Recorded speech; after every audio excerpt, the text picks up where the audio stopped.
안녕하세요. 닥터 유태우입니다. 오늘의 주제는 식욕 억제가 비만의 원인입니다. 식욕이라는 것은 먹고 싶은 느낌이죠. 우리가 먹고 싶은 느낌이 있는 반면에 또 이거 먹으면 안 되겠다, 식욕을 조절해야 되겠다, 또는 관리를 해야 되겠다라는 생각이 있죠. 이 느낌과 생각은요, 굉장히 뇌가 하는 작용인데요, 굉장히 서로 다르죠.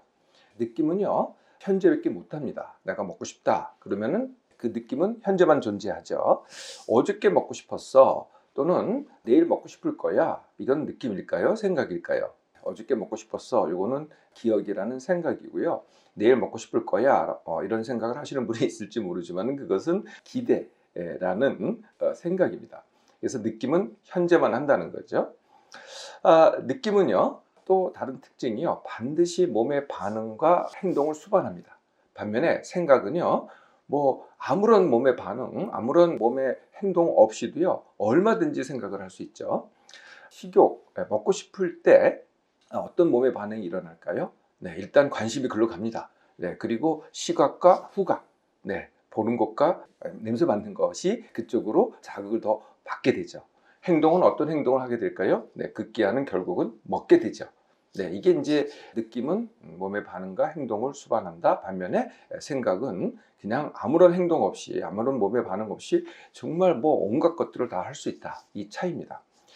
말씀드렸듯이 느낌과 생각은 전부 다 뇌에서 일어나는 작용인데요. 네, 느낌은 뇌 심부 한 요 정도 됩니다. 뇌 심부에 시상 또는 변형계라는 그 부위가 있는데요. 그 부위에서 주로 담당을 합니다. 그래서 그 부위를 느끼는 뇌라고 합니다. 반면에 생각은요, 뇌의 이 위에 있는 부분, 가장 큰 부분을 차지하는 부분인데 대뇌 피질이라고 합니다. 네, 그래서 요 부위를 갖다가 생각하는 뇌라고 하죠. 식욕을 포함해서 모든 욕구는요, 충족이 되면은 줄어듭니다. 잠잠해지죠. 네, 관심이 없어집니다. 반면에 억제를 하잖아요. 예, 그러면은 더 커지고 더 강해집니다. 네, 이건 금방 짐작이 되시죠? 가장 흔한 예로 아이들의 장난감을 들 수 있을 것 같아요. 아이들이 장난감을 갖고 싶어 합니다. 그래서 이제 사주잖아요. 네, 엄마가 사주잖아요. 그러면 며칠 가죠? 어떤 애는 3일, 어떤 애는 7일, 어떤 애는 열흘 넘기는 애가 그렇게 많지 않을 겁니다. 그러니까 갖고 싶은 욕구가 충족이 됐어요. 만지고 보고 갖고 놀고, 그러고서 며칠 지나 보면은 그 욕구가 다 사그러들어가죠. 네. 그래서 이제 더 이상은 쳐다보고 싶지 않습니다. 반면에요, 네, 안 사주면 어떻게 됩니까? 난리가 나죠. 더 커집니다. 갖고 싶은 욕구 때문에요, 더 커지게 되는 거죠.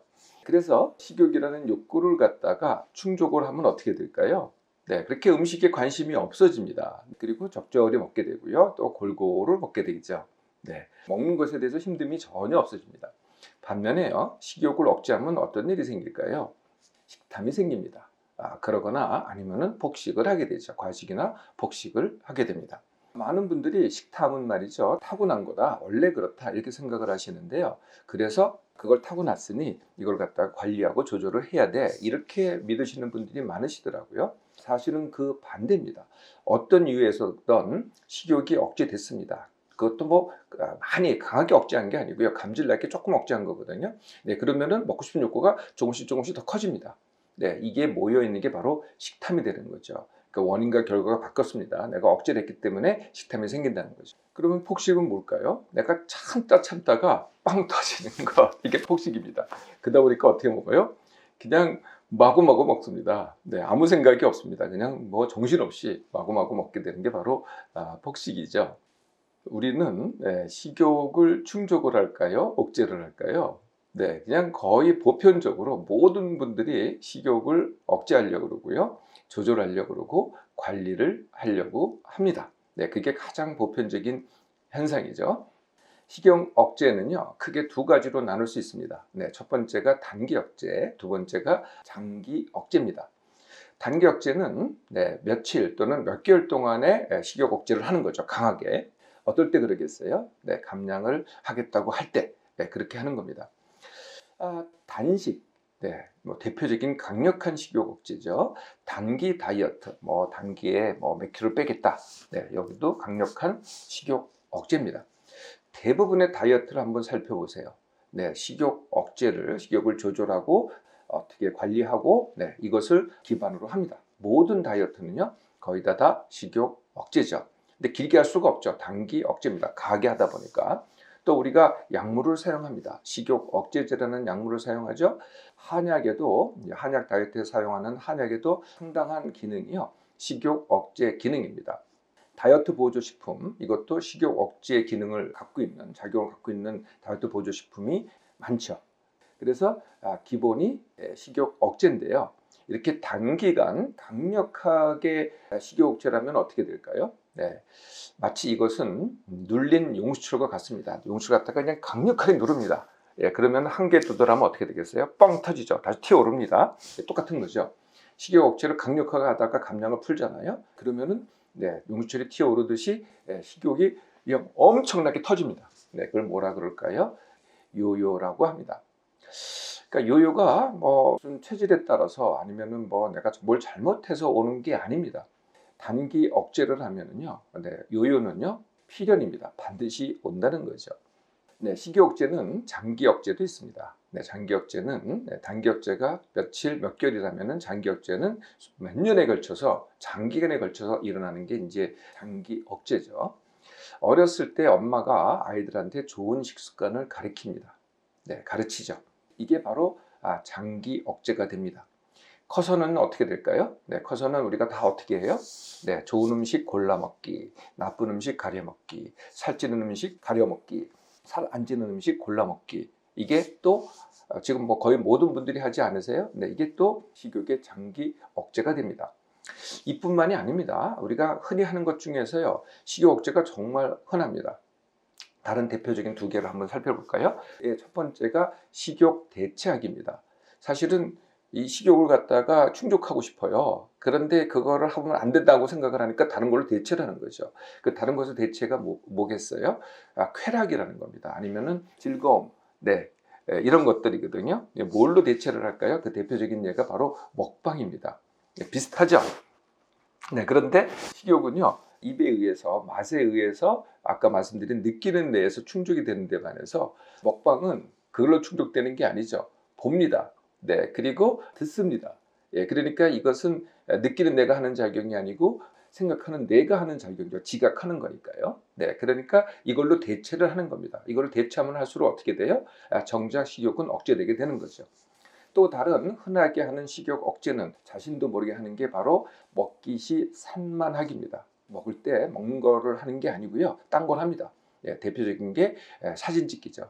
사진 찍어서 어떻게 인스타그램에 올려가지고 조회수 늘리나 이런 생각을 하죠. 그러거나 아니면은 먹으면서 스마트폰을 봅니다. 먹으면서 TV를 봅니다. 먹으면서 신문을 읽습니다. 이런 거를 하잖아요. 그러니까 먹으면서 딴 것을 하잖아요. 그러면은 역시 뭐가 작용이 돼요? 생각하는 뇌가 작용이 됩니다. 그러면 그만큼 느끼는 뇌가 덜 충족이 되죠. 같은 음식을 먹어도 덜 충족이 되고, 덜 충족이 된 것에 뒤집어 놓고 보면은 바로 식욕 억제가 되는 거죠. 그래서 알게 모르게 이렇게 장기간의 식욕 억제가 계속 지속이 되는 겁니다. 이렇게 장기간 지속될 때는요, 뭐 평소에는 별 문제가 없습니다. 그런데 그 식욕 억제가 조금씩 쌓여가지고 계속 욕구 불만이 사실은 쌓이게 되는 거죠. 그게 이제 잠재되어 있는 겁니다. 이렇게 단기 억제든 장기 억제든 식욕 억제는 비만의 원인이 됩니다. 단기 억제부터 살펴볼까요? 아까도 말씀드렸지만은 단기 억제를 하면은 용수철 같이 요요가 와서, 용수철 튀어오는 것 같이 요요가 와서 과식을 하거나 폭식을 하게 됩니다. 그래서 이제 단기 억제로 감량을 했습니다. 그런데 얼마간은 괜찮아요. 그 효과가 아직 남아 있을 테니까요. 뭐 며칠, 또는 뭐 몇 주, 뭐 이렇게 지나가 보면은 그냥 다시 엄청 먹기 시작합니다. 근데 문제는요, 다시 먹기 시작할 때 살이 당연히 찌죠. 다시 찌우는데 감량이 전으로 가는 게 아닙니다. 그 이상으로 가거든요. 더 찌웁니다. 그러면 어떻게 되겠어요? 오, 큰일 났네. 그리고 또 얼마 있다가 힘을 모아가지고 또 단기 억제를 또 합니다. 다이어트를 또 하죠. 그러면은 또 감량이 됐다가 다시 또 찌웁니다. 이것을 몇 번만 반복을 해보세요. 그러면은 처음에 비만이 아니었다고 하더라도 나중에는 다이어트를 반복하다 보면은 비만이 되죠. 이 다이어트가 비만이 되는 원인이 바로 식욕을 억제해서, 강하게 식욕을 단기로 억제를 해서 그렇습니다. 지금 현재 비만인 분들, 과거를 한번 생각해 보세요. 처음부터 비만이었는지요. 많은 분들이요, 통통하면서 시작합니다. 통통한데 좀 날씬해 볼까? 이만큼만 빼면 되니까. 그래서 시작한 겁니다. 그랬는데 날씬해졌는데 어떻게 됩니까? 더 찌웁니다. 그래서 이걸 몇 번 반복하다 보니까 비만이 되는 거죠. 네. 단기 억제가 비만의 원인이 됩니다. 장기 억제는 어떻게 비만이 원인이 될까요? 네, 평소에는 제가 문제가 없다 그랬잖아요. 근데 그게 잠재돼 있죠. 그러다가 어떤 때 또 빵 터집니다. 네, 어떤 때 빵 터질까요? 네, 힘들 때입니다. 네, 힘들 때라는 것은 뭐 학생들을 치면은 이제 고3을 치면은 그냥 뭐 기를 쓰고 공부를 해야 되잖아요. 힘듭니다. 스트레스 받고 뭐 성적이 잘 나오나 안 나오나 시험은 제대로 볼까 뭐 맨날 힘들죠. 점수 따지고 성적 따지고. 예, 그러니까 어떻게 돼요? 이렇게 힘들 때 그동안에 잠재됐던 억제됐던 식욕이 나오기 시작합니다. 그럼 나도 모르게 더 먹어요. 내가 과식하는지도 모르고 더 먹는 거죠. 그리고 생각이 딴 데가 있기 때문에 이게 이제 통제가 안 됩니다. 이제 대학생이 돼서 뭐 고시 준비를 하겠다. 그러면 또 역시 수험 준비하잖아요. 이럴 때 찌웁니다. 또 똑같은 이유 때문에. 그리고 이제 다른 분들은 사회인이 되면은 뭐 때문에 찌울까요? 네, 일에서 힘듭니다. 아니면은 관계 때문에 힘들어요. 예, 그러면 또 그 힘듦 때문에 그 잠재된 욕구 불만이 튀어나오죠. 그럴 때 또 살을 찌우고 비만이 됩니다. 임신 출산 때도 이런 일이 흔히 벌어지는데요. 임신 출산 때는 두 가지의 기전이 있습니다. 하나는 임신 출산 자체가 힘든 겁니다. 그래서 또 억제된 욕구 불만이 튀어나오기도 하고요. 또 다른 그 기전이 있는데 그게 뭐냐면은 임신 출산 때는 이게 그동안에 관리했던 것을 내가 이제 뭐 관리를 잘해야 돼. 식욕에 대해서 그걸 해제해도 되잖아요. 나는 먹어도 되는 겁니다. 임신 때는. 이게 내가 먹는 게 아니고 내 아이를 위해서 먹는 거고요. 내가 내 아이를 갖다가 모유를 주기 위해서 먹는 겁니다. 그러니까 그동안에 내가 관리하려고 했던 것들, 억제하려고 했던 것들 해제도 되거든요. 네. 이게 이제 정당화되기 때문에 임신 출산 때 단기 억제했던 분들은 살이 찌게 되는 거죠. 네, 우리가 주로 하는 게 억제입니다. 식욕 억제거든요. 네, 그래서 닥터유는요. 그렇게 해서는 뭐 정말 힘들다. 정말 아주 극히 일부는 되는 사람도 있어요. 아주 뭐 훈련을 철저하게 하는 분들. 네. 왜 돌을 닦는 분들하고 비슷한 거죠. 그러니까 아주 의지가 강하고 그거에 많은 관심이 있고 그거 아니면 할 수 없는 분들도 예를 들면요. 연예인은 뭐 거의 될 것 같아요. 왜냐하면 하루 종일 그거만 하잖아요. 또 트레이너도 됩니다. 그분들은 되죠. 네. 이렇게 억제가 아니고요. 그거 하는 게 그거 이렇게 되는데요. 보통 분들은 그렇게 되지 않습니다. 보통 분들은 이렇게 식욕 억제를 하잖아요. 그러면 그게 다시 비만의 원인이 된다는 거죠. 그래서 닥터유가 제시하는 것은 식욕 충족을 하라는 겁니다.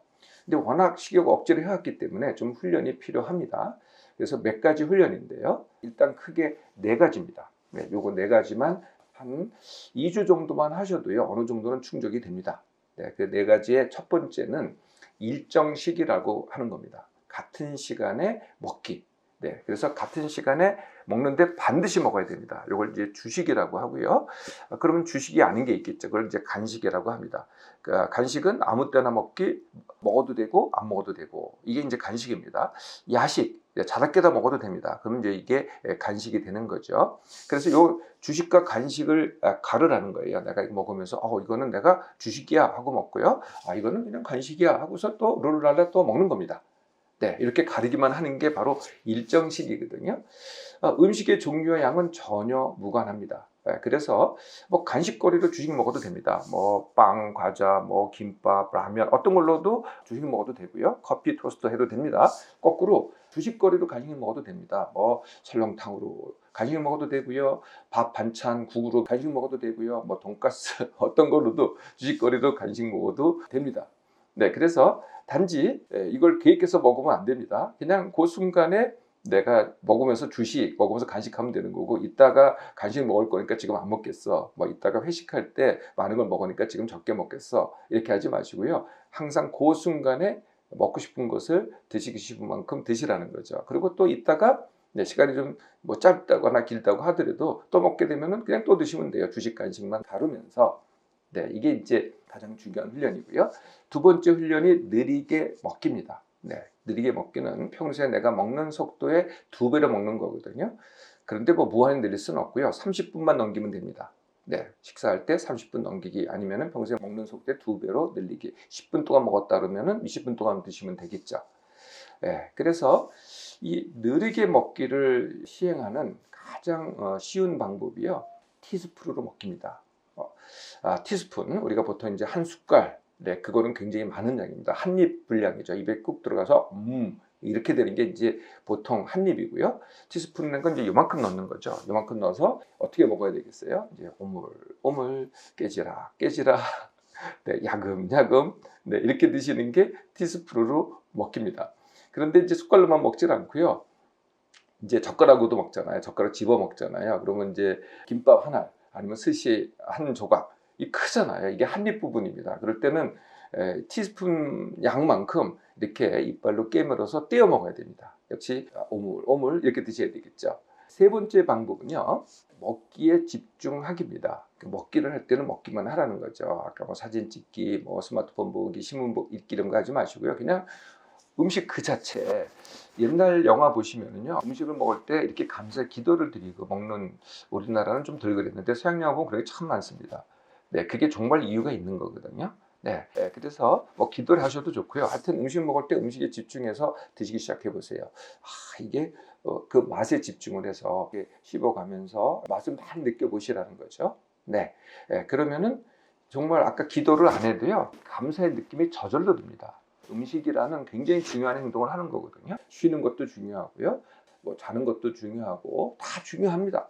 근데 음식 먹는 것도 정말 내 몸에는 필수적인 거거든요. 네, 그러니까 거기에 집중해서 다른 거 하지 마시고요. 맛있게 감사하면서 들어보시라는 거죠. 자, 그래도 좀 힘든 분들이 있으세요. 어떤 분들이 힘드냐면은 식탐이 많은 분들 아니면은 너무 이미 식욕 억제가 강하게 되어 있는 분들은 이렇게 수행하시기가 쉽지 않으실 거예요. 그러면은 이럴 때 적극적으로 이용할 수 있는 방법이 한 입 한 모금입니다. 한 입 한 모금. 네. 말 그대로 한 입 한 모금이에요. 네, 한 입 먹고 음식, 밥 한 입 먹고 물 한 모금 마시고, 물 한 입 마시고 물 한 모금 마시고, 뭐 반찬 한 입 먹고 물 한 모금 마시고, 뭐 음료도 마찬가지입니다. 커피 한 모금 마시고 물 한 모금 마시고 이렇게 한 입 한 모금을 하라는 거거든요. 네, 이 한 입 한 모금을 이용하시면은 아무리 식탐이 강해도 아니면은 내가 아무리 지금 식욕이 억제돼 있어도 그것을 수행하시기가 굉장히 쉬우실 겁니다. 이렇게 해서 식욕이 충족이 되잖아요. 네, 그러면은 어떻게 되겠어요? 네, 힘든 시기가 와도요, 네, 과식하지 않습니다. 폭식하지 않습니다. 먹는 것이 자유로워집니다. 네, 어떻게 자유로워지냐? 먹는 것이 내가 뭐 이렇게 편식하지 않게 돼요. 네, 아무거나 먹잖아요. 지금 제가 먹는 거 먹고 싶은 걸 먹으라 그랬잖아요. 가리지 마시고요. 좋고 나쁨 가리지 마시고 그냥 먹고 싶은 거 들어보세요. 그러면은 자연스럽게 골고루 먹게 되고요. 그리고 먹는 음식의 종류가 굉장히 다양하게 됩니다. 네, 그래서 식욕이 더 잘 충족이 되는 거죠. 이 내가 감량을 해보겠다고 할 때도요, 그동안은 식욕 억제를 기반하는 방법을 선택을 하셨어요. 지금부터는요, 식욕 충족을 기반을 하는 방법을 선택해 보세요. 저희가 제시하는 감량 다지기 방법은요, 100% 식욕 충족을 기반으로 합니다. 이런 식욕 충족이라는 방법도 생각해 보시라는 거죠. 네, 그동안 식욕이라는 것은 다스리고 관리하고 조절하고 억제를 해야 된다, 이렇게 믿고 혹시 가르치셨나요? 바로 그 믿음이요, 사실은 비만의 원인이 됩니다. 지금부터는요, 평소에도 식욕을 충족하는 방법으로 해보시고요. 만약에 감량을 해보겠다, 그래도 식욕 억제보다는 식욕 충족을 기반으로 하는 방법을 준비해 보도록 하십시오.